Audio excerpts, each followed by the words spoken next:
So I promised you I'll talk a little bit about the impeachment. So most of the news is about the pre-trial. So I'll just two topics lang. Bakit pre-trial? Kasi if you remember po, nagkaroon ng time during the hearing of former Chief Justice Corona na bumagal at tumagal kasi nga habang nagta-trial, minamark pa yung mga ebidensya. And then, pag ang prosecution biglang nagtanong, pwede bang yung second o third article ang i-present or may skip kami? O kaya kung parehong dokumento or parehong witness ang gagamitin, debate pa parate. So, I really have to thank Secjan Joel, Senate Secretary Joel Montales and the professional Senate staff and yung mga researchers ng iba't ibang mga opisina ng mga senador who all agreed na kailangan talaga yan. So, although some might think na may ups and downs yan everyday, mas mabuti na yan kaso sa everyday sa trial magka-problema. So having said that, the second point kasi I want to make, and I think this is the most important point in the trial, is yung political neutrality or yung impartiality. So all throughout history, ang issue parati sa isang korte is to be impartial. Impartial. Ibig sabihin po, walang kinikilingan, di ba? Hindi pwedeng umpisa pa lang A versus B, kampi ako kay B. Di ba? Kaya nga sa jury system, they have to make sure na yung mga nasa jury hindi biased. So supposedly sa system natin na may judge, sila dapat ay trained na kahit na may personal opinion or may feelings about it, they apply the law. Di ba? So for example, kung yung isang judge namatayan dahil sa drunk driving, pero ang batas natin, drunk driving 6 years lang, hindi pwedeng sabihin ng judge, 9 years ikulong yan. Kasi nga, kailangan niya sundin yung batas. But yung judge kasi is trained. So ang problema natin sa senator judges, we're not really trained as judges. Of course, some of us have been in other impeachment trials or whether sa House or sa Senate, so may konti ng experience. But still, ang layo sa training kahit na ng ating MTC or RTC judges, di ba? So, yung impartiality is very important. So, if you remember when we convened the court, nag-oath-taking, di ba? Nauna ako at pagkatapos nag-oath naman yung lahat ng senator. Makikita nyo po dito sa resolution adopting the rules of procedure on impeachment trials. Sa Rule 3, before the consideration of the articles of impeachment, the presiding officer shall administer the prescribed oath or affirmation to the members of the Senate then present and to the other members of the Senate as they may appear, whose duty shall be to take the same. Upon presentation of the articles to the Senate shall specify the date and time for consideration of such articles unless the Senate provides otherwise. Diba? So yan, ginawa natin lahat. Tingnan niyo yung next paragraph. Senators shall observe political neutrality during the course of impeachment trial. Tapos dinefine niya, political neutrality shall be defined as an exercise of public officials' duty without unfair discrimination and regardless of party affiliation or preference. Okay, ulitin ko ha. Without unfair discrimination and regardless of party affiliation or preference. So whether admin ka, and policy ng admin, if it's the policy of the admin, to impeach a certain official, and whether opposition ka at ayaw mo ma-impeach, or baliktad, admin ka, ayaw mo ma-impeach, opposition ka, may gusto kang ma-impeach, dapat may fairness, dapat walang unfair discrimination, dapat may political neutrality. That's why, dun pa lang nung nabuo yung bagong majority nung May 11, ang sinabi sa amin ang priority, dalawa, ang ating ekonomiya at pangalawa, yung magkaroon ng fair at maayos. Yun po ang sabi nila, fair at maayos, impartial at maayos na impeachment. Pero nagulat kami, bakit naging priority na buwagin yung bagong majority at tanggalin ako bilang Senate President. So, isang theory dyan na lumabas is that ayaw kasi talagang lumabas ang buong katotohanan tungkol sa massive corruption that has been going on for the last 4 years, and yung simbolo ng massive corruption na yan ay nasa flood control. Nililiwanag ko po yun kasi sabi nung iba, flood control lang. Hindi po. Napakaraming instances of corruption. Some are endemic, some were there, for example, pag sinabing customs, BIR, DPWH, to be fair to the Marcos administration, even President Duterte said na may corrupt na contractor sa DPWH. Even President Duterte said, yan BIR, yan customs. Remember, may kinulong siya sa Bureau of Immigration, di ba, BID. Lalo po during the time of President Pinoy, who we also honor today. Many people are honoring him. I had the privilege of also serving with him 3 terms sa Congress and then sa Senado. We were not always in agreement, but I recognize the good that he's done, as I recognize the good done by President Duterte. And during the Pinoy years, anti-corruption was also very important. So having said that, nung lumabas yung Napoles, sabi, grabe naman to. May ghost, may yung pera parang dumadaan lang sa foundations tapos sa bulsa na ng politiko at ng contractor pumupunta. Ang problema mga kababayan, nagmukhang barye. Yung Napoles, pagdating dito sa ghost project sa flood control, isipin nyo, 350 billion a year. Yun ay sa flood control pa lang. Hanggang ngayon po, yung corruption dun sa maintenance projects na is another 300 billion a year. Halos wala pa akong nababasa dyan. So, napakarami pa ho. So, statement po ni Senator Win, paraphrasing, pag may lumabas na ebidensya, pwede mag-hearing. I'm not so sure kung eksakto yun ang sinabi niya. So I won't comment sa kanya. But yung sinabi po ni Chairman Erwin na iikot na lang ba tayo sa flood control? O kaya yung sinabi ng iba na kapag may bagong ebidensya, hindi po ganon. Pag nag-iimbestiga ka, ikaw naghuhukay. Ikaw nag-investigate. Ikaw nag-uncover. At kahit sino po sa amin mga senador, congressman, basta't neutral lang ho ha, neutral lang. Wag lang talaga maging alagad or aso or tuta ng Malacanang. Pwede po talaga nating bilangin Yung 18 former Marines, sinabi nila may mga kasamaan sila, active at hindi active. So, yung isang lane lang yon, yung mga bodyguards. May magandang point yung sinabi sa akin ng isang public official din. Sabi niya, Sen, bakit ba ang daming debate kung may katotohanan o wala? So, hindi pa niya sinasabi kung totoo o hindi yung testimony ng 18 Marines. Sinasabi niya lang, but may debate pa kung yung mga former bodyguards or former Marines ay pwedeng mag-deliver o hindi. Si Zaldico na mismo nagsabi na marami siyang pinadeliveran. Di ba? And everyone agrees that former Congressman Zaldico is in the center of this. So, hindi ko pa sinasabi na conclusive siya ang mastermind or kumbaga sa gera, siya ang isa sa pinakamalaking general. But we all agree, whether we believe what he said or hindi, that he's in the center of that. At siya na nagsasabi nga na yung mga nilikom niya ay hindi para sa sarili niya at may mga diniliberan siya. Imposible naman mag-isa siya nag-deliver. So, going back to my point, that's one area to follow. Okay, number 2, dami pang public officials. Ang dami na banggit. So, dun sa inyo na nagtataka bakit ako inaaraw-araw ni Senator Lacson, di ba nasabi ko na kasi nabuko sila So, kasi kung susundan nyo, hukayin nyo yung ibang mga video at mga statement ni Senator Lacson, dumating ang point, siya na yung sumasagot Siya na nag-i-interpret ko ano sinabi ng mga witness. Siya na nagsasabing, etong witness na to, okay, eto hindi, eto credible, eto hindi.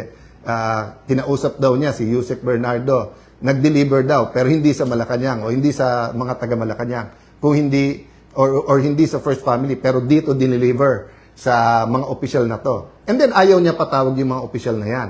So, kahit na po yung mga investigador sa PNP na 6 months pa lang nag-training, nag-uumpisa na, may simple yan na kung paano mo susundan yung ebidensya. Diba? So, napakaraming leads. So, ang question lang, gagawin natin ba to o hindi? Bakit ko to inuugnay sa impartial hearing? Kasi, kung ang gusto ng administrasyon, kalimutan muna natin lahat ng ibang corruption, impeachment muna kasi importante to. Then that's selective justice, di ba? Then that's discriminating, meaning any other corruption, okay na lang sa atin? Basta dito na lang? Kasi, why? So, I mean, I won't go into the reasons, obvious naman, di ba? So, we have the rest of this week, we have next week. Why not call a Blue Ribbon hearing? Why not ask both the administration and the opposition sinong gusto niyong witnesses. Nung araw, ganun eh. Naging chairman ako ng Blue Ribbon Committee. Kahit sinong member na magsabing, sir, can we call ganyan? Kasi when you call a witness, so for example, kung 10 kami mag-attend, ako gusto ko magtanong sa 18 Marines. Eh di, oras ko yun eh. Di, ako magtatanong doon. Ngayon, may nasabi silang hindi sang-ayon. O di, magtanong sila. Kaya nagtataka nga ako kay Senator Erwin, ba't nagko-comment pa about the 18? Eh sabi niya, mag-inhibit siya. At si Senator Pangilinan na dapat ang mag-hearing dyan. Kasi kung ang sasabihin po natin ay, sige, we're getting organized. Okay, pero kung sasabihin nyo, oy, tapusin natin impeachment, wala mo ng Blue Ribbon hearing. Sandali lang. Napakalaki, mas malaki yung pinag-uusapan nating amounts eh. Di ba? Parang bundok versus... So, yung pag-uusapan sa impeachment, hindi ko mamaliitin yon. Pero kung ano man ang pag-uusapan natin sa corruption compared sa impeachment, it is at the very least as important. But in terms of volume of the money lost, napakalayo. Di ba? So ang point ko po, kailangan nakakapag-multitask tayo. Di ba? Kaya nga dinidistract eh. Kaya nga inaaraw-araw ko ni Senator Lacson, sasabihin niya, move on, tapos siya din ang hihirit. Ang daming, i-explain ko yon yung sinasabi niyang hindi statesman. Ang i-explain ni Senator Lacson ito. Kasi ako, 2007, naging chairman ako ng Blue Ribbon Committee. Before that, 3 terms akong congressman. So, although nung congressman ako, nababantayan ko lang yung Blue Ribbon Committee, pero hindi naman ako nakakapag-participate. But from 2007 until recently, nababantayan ko at active ako dyan. Halos lahat ng naging chairman dyan, sinusundan ng ebidensya. Halos lahat ng naging chairman dyan sa Blue Ribbon Committee, may reklamo ka man, hindi nila sasabihin committee de absuelto or iwa-whitewash, di ba? Pero during the time of Senator Lacson, kaisa-isa siyang chairman, na obvious, dinidetermine ang direction ng committee. Siya na nagtuturo kung sinong guilty o hindi. Pati papunta sa DOJ, papunta sa ombudsman, di ba? Parang nagpapasahan. So, very, very clear yon, di ba? So, kung gusto niyo ng pampaputi, punta kayo kay Senator Lacson kasi magaling mag-whitewash. Baka may may pampaputi, di ba? So, yun ang kino-compare niya ako sa lahat ng naging Senate President. Sige, compare din kita. Di ba? Kay Senator Gordon, ang comment lang naman doon dati mag-chance din magsalita yung iba. Once, si Senator Trillanes parang sinasabi. Pero Senator Gordon was always open. Anyone can ask questions. Pag sinabi mo, invite to, i-invite. Yung ibang naging chairman, Senator TG, maraming nagalit sa kanyang senador. Marami. Kasi nga yung Napoles, maraming tinamaan. Actually, some thought nga he was too open kasi minsan hindi pa na-verify na pag-usapan. But walang whitewash. Baliktad, ang tingin ng iba, too open nga. Wala naman reklamo nung ako ang naging chairman ng Blue Ribbon. So, napakaraming iba, sundan nyo.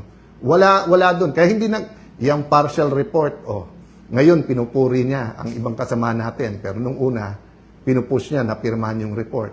Nakalimutan na rin yun. I won't comment there, but I just want to say is, number one, it's too important for our country to be able to find a permanent solution, a permanent system, a real culture against corruption na masolve natin to. Pag lumipas tong administrasyon at hindi natin sineryoso ang flood control at yung infra na corruption sa DPWH, babalik to mas masama pa. Para tong TB na hindi nyo tinuloy yung gamot. Magiging drug-resistant yung strain, di ba? So, parating sinasabi po yon pag tinitreat yung tuberculosis na kailangan, kahit maganda na pakiramdam mo, kailangan mo tapusin yung gamot. Hindi pwedeng sa pangatlong buwan, medyo maganda na pakiramdam mo. Hindi. Ganon din po sa corruption. Minsan lang tayo malingat dyan, mabibinat tayo na mas malaki pa. Nangyari na eh. From Napoles to flood control, grabe po, di ba? So, having said that, I just want to mention this. We can't keep saying change, then we just change administrations, change presidents, change ombudsman, change Senate president. We have to change the political culture. We have to change our values. We have to change the foundations of what we call governance and values sa governance. So, I'm inviting everyone, total marami na tayo sa page na to. Kung may ideas po kayo, let's put together a Philippine agenda. I think yun po yung mali from EDSA 1 until present. Na kapag ka gusto natin ng revolusyon, inaano natin tao, sama-sama na tayo, magkaisa tayo, sama-sama na tayo. Pero pagka napalitan na ng leader, kami leaders, kami na lang magde-decide. So I think if we want a real change, first, we have to ask God, Lord, anong masamang ginawa at anong... Number 2, we have to do it together. So, special mention ko lang yung Tindig Pilipinas. So, di ba, yung grupo nila, Kiko, D, nag-file sa ombudsman. So, na-receive namin today. Kausapin ko pa lawyers ko, pero alam ko na, sinabi ko na sagot ko dyan. But I just want to congratulate them for doing the job for the administration. Alam ko naman na nung ginawa ko to, sunod-sunod na mga kaso ang pupunta sa amin. Sanay na kami dyan, di ba? Sinabihan yung mga senador, pag hindi kayo malis, kakasuhan, pagka hindi kayo... Basta, so ang point ko lang, just remember who you are, Kiko. Di ba? Kiko D. Aquino ka, hindi ka Kiko D. Marcos. Di ba? So don't get instructions from the administration. In fact, kung nag-volunteer kayo, then you're even doing them a favor. I know, meron kayong issue kay Senator Bato, so file the cases. File the cases. Di ba? Mismong DILG nagsabi nung nasa Senado yung si Senator Bato, walang warrant silang alam. Di ba? So paano naging obstruction of justice? But I'll end there because I want to just spend a little bit of time to remind you what my dad stood for. No? So maraming nagpo-post at nagpapasalamat naman ako sa lahat. And my dad was a fighter. He believed in education. Madalas niya sabihin sa amin na, Alan, Renren, Lino, Pia, I can leave you, sa house, sa money, pero mauubos yan. Pero the education, pag sineryoso nyo, walang makakaagaw sa inyo yan. Then, my mom's a teacher. My dad was a disciplinarian. So there's so many things I can tell you about my dad, and salamat sa mga nakaalala sa kanya. But the most important thing is, nung nagkasakit siya, he had an encounter, no? And he saw a light. Ang tawag nung iba doon, Damascus experience. Kasi he kept on crying and that he kept on saying, why me? So akala namin, kasi ako yung nasa labas noon, din mami ko nasa kwarto, so I ran to see them. Actually, I woke up, para ako nahagis from the couch to the floor. We were in the US noon, nagpapagamot siya. And then, he was crying, why me, why me? So sabi ko, why me? Kasi nga, medyo, hindi pa niya alam na cancer sa tiyan yun. Akala pa namin liver. Pero masakit parati, may pain parati. Pero nung sinabi niyang why me, sabi niya, alam niya yung ilaw na yun, na-feel niya na si God yun. At why me, kasi parang sino siya para sabihin sa kanya ng Diyos na buhay siya, na I am a living God. Di ba? Yun yung interpretation ko. So, hindi yun yung exact words. So, after that, alam niyo, may message on Dad. Ang message niya, number 1, make God number 1 in your life. And number 2, spend a little bit of time every day with God. So, sa dami ng pwede ko sabihin about my dad, I know if he was here, ang dami niyang gustong sabihin, pero ang ulit-ulitin niya yon na mga kababayan, mga kapatid, make God number 1 in our life. And then number 2, always spend time with God. So I have a week naman at hindi rin ako nakapag-post nung Father's Day. Medyo parang 10 years ako hindi may migraine, but nagkamali ako. I drank grapefruit, citrus yon, so nag-migraine ako nung Sunday.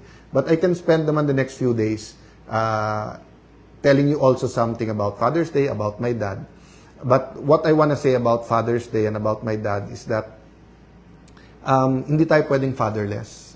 And in attending nga the Go Convention ng Victory Church, yung unang speaker doon, hindi ako naka-attend pero pinaalala sa akin ng isang very close sa akin, Bishop June. I have the transcript. Meron siyang article, Fatherless No More. I hope many people can read that. I'll see if it's available. No? But basically, sinasabi niya yung tao na feeling niya fatherless siya. And there's so many of that experience kasi madaming single parents na. But iba pa daw pagka-community, pagbansa, ang nakapag-feel na fatherless. But we don't have to feel fatherless because we do have God the Father. And regardless of our belief, maraming nagdadasal, Diyos Ama. Di ba? So, now, there are people kasi who have bad experience sa tatay. Whether in abandon, whether abusive, di ba? Kaya, pag sinabi yung a father's love, doble yung pag-ulila nila, yung pangungulila, di ba? double eh. Kasi yung hindi ka naka-experience, tapos nakikita mo sa iba, na-experience sila isang father, nangungulila ka. Pero kung na-experience mo, tapos bad ang experience mo, hindi mo maiintindihan the Father's love. So yun ang aking prayer this week na di lang naman dapat one day ang Father's Day. Gawin na natin Father's Day, Father's Week, di ba? Na ma-experience natin ang pagmamahal ng isang tatay. So yan din ang reminder ko, maging lalaki o babae, ang barangay captain, ang principal sa school, ang director sa gobyerno, ang mayors, governors, sa ating mahal na Pangulo, di ba? Let's not let people feel that they're fatherless. So ngayon na may economic crisis, problema nung earthquake sa Mindanao, yung pong mga killings na nangyayari sa mga eskwelahan, nangyari po sa Ateneo basketball team, people are looking for a father, di ba? And sometimes you didn't ask to be the father, pero kung ikaw ay barangay captain, kung ikaw ay mayor, governor, ikaw ay presidente, ikaw ay head ng COA, ikaw ay head ng AFP, ikaw ay head ng PNP, people need a father. So sa ating pagdadasal at pagse-celebrate ng Father Day, let's also pray for the other fathers sa ating bansa. Kasi kapag naramdaman talaga ang pagmamahal ng isang tatay, mararamdaman mo yung protection, yung comfort, at saka kahit may uncertainties, alam mong may pangahawakan ka, di ba? So, let me stop there and hope, di ba, na despite lahat tong division sa ating bansa, man-navigate po natin yung Blue Ribbon Committee, yung impeachment, and then itong mga sunod-sunod na violent crimes na nangyayari sa ating bansa. Don't forget about our economy, ang pangangailangan ng ating mga magsasaka. Planting season ngayon medyo okay, but because of the Israel-US war, yung kakulangan ng fertilizer, additional problem. Even before the fertilizer may shortage at nagmahal, problematic na ang ating buong agriculture sector. No? And every administration has promised they'll do more. I honor the secretaries of agriculture. Many of them have done a lot, pero napakarami pang pangangailangan ng ating bansa. And I fear that storm season is coming. Kita nyo po, konting ulan, baha, kaliwat kanan, di ba? I mean, again, kung anong itatanim yan, ang aanihin. Nung pumutok yung flood control scam, yun na ang nabanggit na natin po yan, di ba? Na pagka hindi mo tinuloy yung ibang flood control projects, yung linis-linis lang, tapos massive urbanization, tuloy-tuloy yung pollution, climate change. So, yung dadating na baha, dadating na super El Nino, dadating na economic, sunod-sunod na problema. So, let's pray, no? For father of a nation, father ng schools, father ng mga bawat bayan at syudad, di ba? So, kailangan po natin yan. So, thank you for the time you spend with me dito. And thank you sa mga kapatid natin sa media. God bless you.